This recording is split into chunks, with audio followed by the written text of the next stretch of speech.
Kā decembrī no 5 cilvēkiem tika izkrāpti dzīvokļi? Jā, tu nepārklausies īsti dzīvokļi. Sākumā cilvēkiem zvanīja kā elektruma darbinieks, teica, ka jāmaina skaitītājs, viņš paprasīja visus datus, vārdu, uzvārdu, personas kodu un galvenais dzīvesvietas adresi. Pēc tam viņš pazuda un pēc nedēļas zvanīja kāds cits cilvēks, it kā policists, un stāstīja, ka tas elektruma darbinieks patiesībā bija krāpnieks. Mums ar jums kopā viņš ir jānotver. Kā? Veiksim operāciju. Sākumā izliksim sludinājumu ar jūsu dzīvokli kādā sludinājuma portālā, un tad pirmais cilvēks, kurš pieteiksies, noteikti būs šis krāpnieks.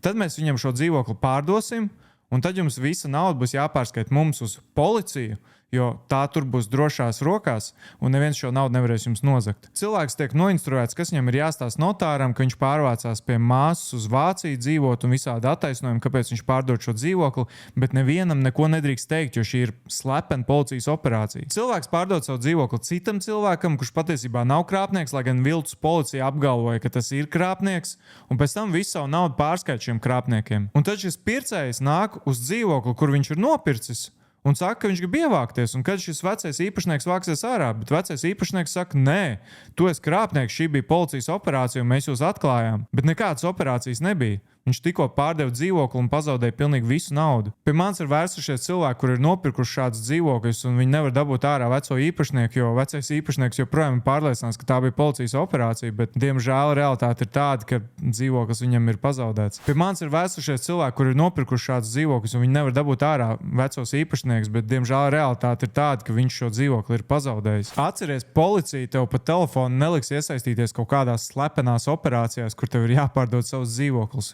Un es ceru, ka tu kaut ko iemācījies.